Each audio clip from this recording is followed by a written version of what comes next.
आपका एहतराम अपनी जगह पे, लेकिन आपका एहतराम अपनी जगह पे, लेकिन आपने मुझे एक्यूज कर दिया इस तरह नहीं। आप नेशनल टीवी पे बैठ के मुझे एक्यूज कर दिया रियासत के खिलाफ। मैंने क्या बात की सर? आपने कहा मैं रियासत को नहीं मानता। पढ़े आपने मुझे एक्यूज कर दिया यहाँ पे बैठे बैठे मैं रियासत बात करूं। अच्छा जी, मैं रियासत में क्या फर्क है? चौधरी साहब मुझे ये बताया मैंने रियासत के खिलाफ क्या बात की है? सर आप मान ही नहीं, आप कह रहे हैं मैं रियासत को मानते हैं। मैं कहता हूं आप मानते हैं? मैं कहता हूं कि जिसको आप रियासत कहते हैं, आप रियासत कह रहे हैं एक इदारे को नहीं, जिसको आप रियासत कहते हैं आप रियासत कहते हैं, मैं नहीं कहता, मैं तो इदारा कहता हूं।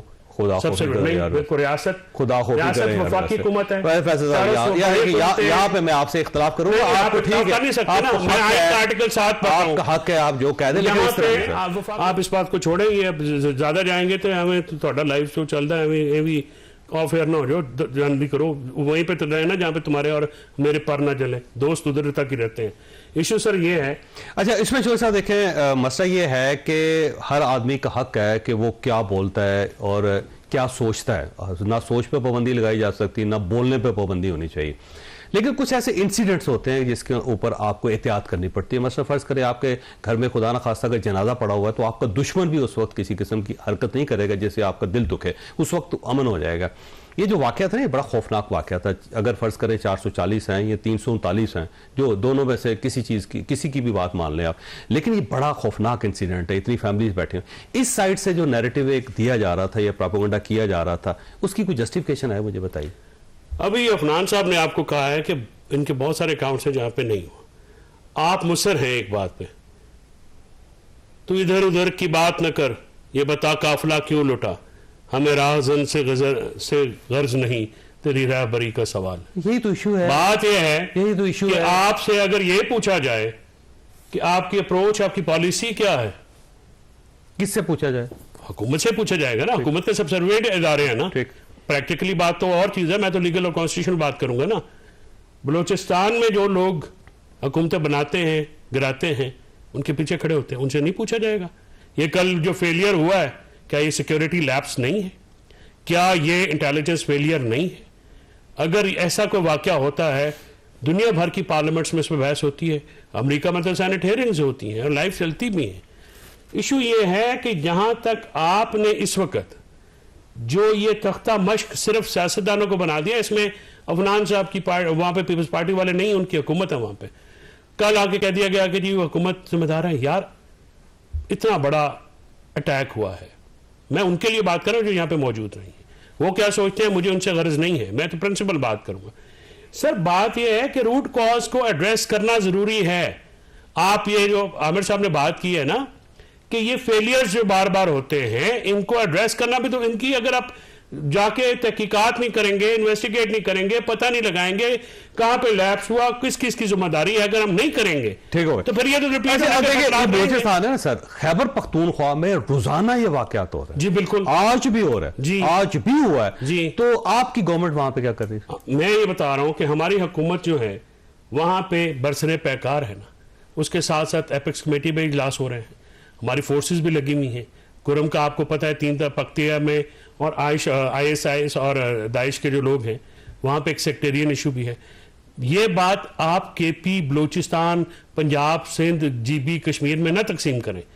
दहशतगर्दी पाकिस्तान का मसला है, ना ये पख्तूनों का मसला है, ना बलोचों का मसला है, ना पंजाबियों का, ना सिंधियों का। देखिए, ये सबका मसला है। CTD बनाना 500 अरब रुपए खर्च हो गए, और उन 500 अरब रुपए से CTD नहीं बन सकी। खैबर पख्तूनख्वा के अंदर CTD नहीं बन रही, बलूचिस्तान। आपने कहां पे कहा सर? देखिए यहाँ पे तो आप बैरिस्टर साहब को लें, उनसे पता करें, स्पोक्स पर्सन है ना, कि आप CTD क्यों नहीं, आप कैसे कहते हैं कि CTD नहीं बनी? वहां पे सर KP में है, पंजाब में कहां है? आपके यहाँ पे कहां पे? पंजाब में है। नहीं, ऐसे ना करें ना, तो पंजाब में भी तो PTI की सबसे ज्यादा फिरका वारियत पंजाब में थी। जी जी, मुकम्मल तौर पे खत्म हो गई। CTD का कमाल है, आपको मानना पड़ेगा, मुकम्मल तौर पे खत्म हो गई, पता जितनी खत्म हो गई है। आप इस बात को छोड़ें, ये अब ज्यादा जाएंगे तो हमें थोड़ा लाइव शो चलता है, ये भी ऑफ एयर ना हो जाओ, जान भी करो, वहीं पे तो रहना जहाँ पे तुम्हारे और मेरे पर ना जले, दोस्त उधर तक ही रहते हैं। इशू सर ये है कि ये फेलियर है, ये जिसको आप रियासत कहते हैं आप रियासत कहते हैं, मैं नहीं कहता, मैं तो इदारा कहता हूँ। खुदा रियासत खुदा वफाकी हुकूमत है। यहाँ पे मैं आपसे इख्तलाफ करूंगा, आपको ठीक है, आर्टिकल 7 आपका हक है, आप जो कह दें, लेकिन देखिए आप रियासत के अंदर बैठ के अगर रियासत के खिलाफ बात करेंगे, मैं रियासत के खिलाफ बात नहीं कर रहा हूँ, किसको मानते नहीं आप, नहीं आप रियासत, बात खत्म, नहीं आप रियासत किसको कहते हैं? मैं इस पूरी रियासत को रियासत कहता हूं। नहीं, मैं आपने इंट्रो में कहा गवर्नमेंट और रियासत मुख्तलिफ चीजें, मैं कहता हूं नहीं, गवर्नमेंट परमानेंट नहीं होती, रियासत परमानेंट होती है। गवर्नमेंट आती है, गवर्नमेंट चली जाती है, रियासत वहां पर रहती है। और गवर्नमेंट की बात करें ना, आप रियासत जो स्टेट की डेफिनेशन है, खुदा के लिए आर्टिकल 7 पढ़े। आपने मुझे एक्यूज कर दिया यहाँ पे बैठे बैठे मैं रियासत बात करूं। अच्छा जी, मैं रियासत में क्या फर्क है? चौधरी साहब मुझे ये बताया मैंने रियासत के खिलाफ क्या बात की है? सर आप मान ही नहीं, आप कह रहे हैं मैं रियासत को मानते हैं। मैं कहता हूं आप मानते हैं, मैं कहता हूं कि जिसको आप रियासत कहते हैं, आप रियासत कह रहे हैं इदारे को नहीं, ओ सर मैं रियासत को रियासत कह रहा हूं भाई, इदारे का मैंने कहा। आपने आईनी रियासत है फैसला नहीं, इस तरह से ना करें सर, इस तरह मैं माफी चाहता हूं सर, आपका एहतराम अपनी जगह पे, लेकिन आपका एहतराम अपनी जगह पे, लेकिन आपने मुझे एक्यूज कर दिया इस तरह नहीं। आप नेशनल टीवी पे बैठ के मुझे एक्यूज कर दिया रियासत के खिलाफ, मैंने क्या बात की? सर आपने कहा मैं रियासत को नहीं मानता। नहीं, मैंने कहा कि मैं उस रियासत जिसको आप कहते हैं, सर मेरे मुंह में लफ्ज न डालें, मैं वकील हूं, मेरा काम है ये। चौधरी साहब रियासत आर्टिकल 7 के तहत वफाकी हुकूमत होती है, रियासत की डेफिनेशन, रियासत की हुकूमत जो आइन हमें डिफाइन देता है, आप वफाकी हुकूमत बताइए, चारों सूबाई हुकूमतें और ऐसी अथॉरिटी जो टैक्स लगा सके, यानी लोकल गवर्नमेंट, ये 3 होती है रियासत की definition under article 7 of the constitution of Pakistan. मैं उसको मानता हूं, मैं बाकी इदारों को सबसर्विएंट जानता हूं। ठीक हो गया जी, ठीक।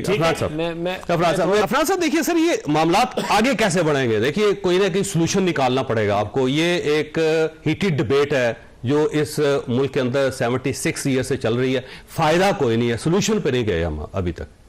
देखिए सोल्यूशन जो है वो इसका ये है कि मियां मोहम्मद नवाज शरीफ साहब ने कर भी दिया था कि अब वहाँ के जो लोकल जो मेन स्टेक होल्डर थे, जैसे जिसमें डॉक्टर मालिक थे, उनको सीएम बनाया था और उसकी वजह से सिक्योरिटी के हालात वहाँ पे बहुत बेहतर हो गए थे।